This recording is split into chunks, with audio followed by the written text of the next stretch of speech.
Welcome to or welcome back to my channel. My name is LaShawn and this is Lush Uncut.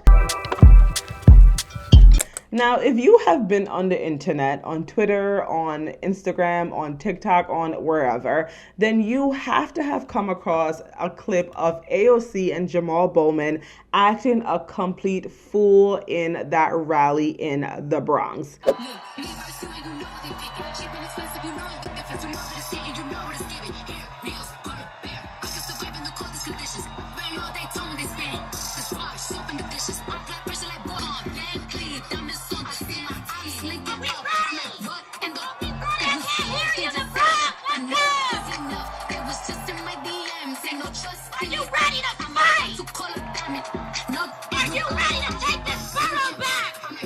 You know, I honestly feel like the reason why she was so enthusiastic and so pumped up was because Donald Trump had a rally in the Bronx a couple of weeks ago where 30,000+ people showed up in support of Donald Trump.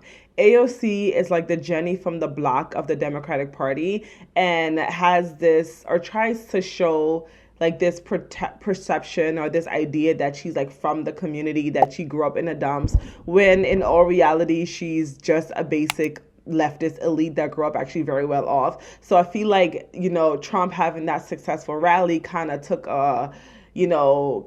hit her a little bit in a way that she wasn't expecting. So I feel like she was a little butthurt about that, and that's why she came out I gotta show the people that this is my hood. That's exactly why she did that. But anyway, like I said, this clip went very viral, and literally every single conservative commentator, political pundit, news outlet, news channel was talking about it and making, obvious commentary about how absolutely ridiculous she looked. Here's a random clip of Fox Business covering this mayhem. AOC made quite the entrance at a rally for New York Congressman Jamal Bowman. She came out to a song by Cardi B. That song was filled with profanity. Bowman's speech wasn't much cleaner. Watch this.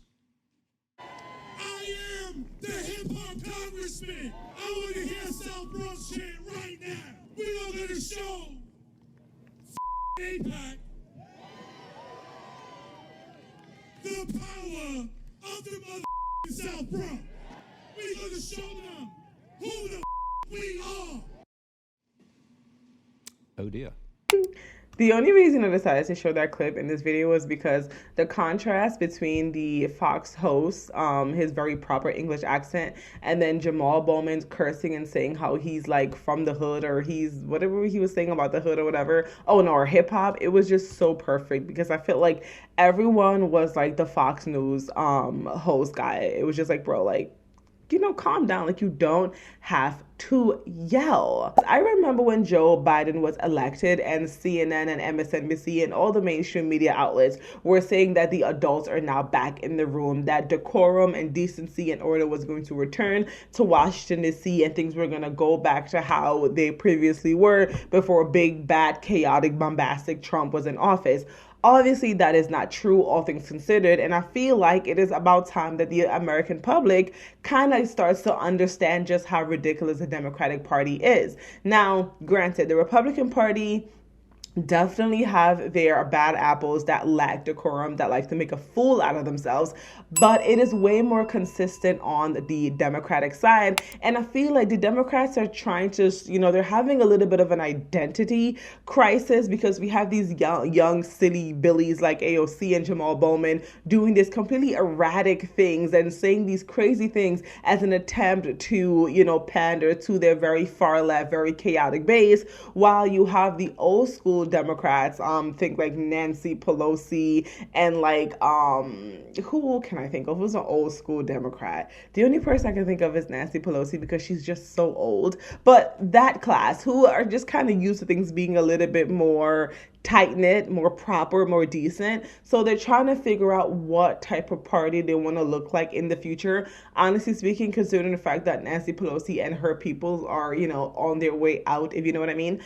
The Democratic Party is most likely going to look like AOC and Jamal Bowman in the next 5 or 10 years. And that's wonderful, right? Because I trust in Americans. I trust that Americans appreciate decency, even though the general opinion of Washington, D.C. is that it is literally just America's biggest garbage can.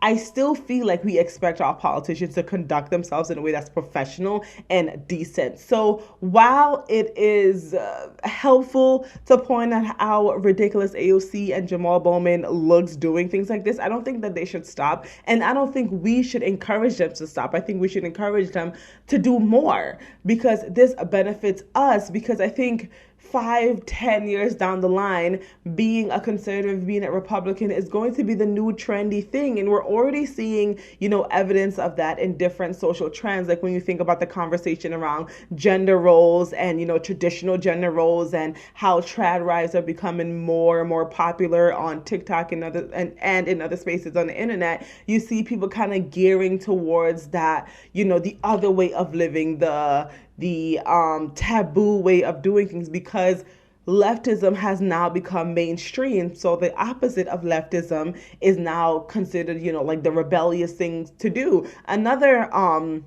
social trend that I see this happening in is the conversation around birth control. I'm seeing a lot of young women, both on the left and on the right, to start talking about the negative effects of birth control and how women should really consider their options when deciding to go on birth control. And that is a conversation that was only, happening in the right side of the aisle or in, more conservative spaces.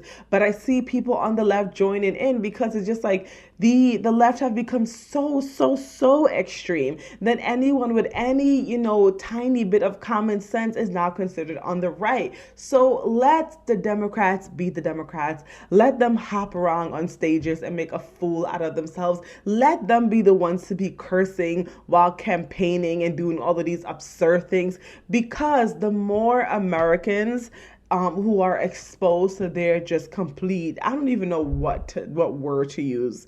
I want to use chaos, but I low-key kind of like chaos. Not that I like chaos, but I don't feel like chaos is the correct word.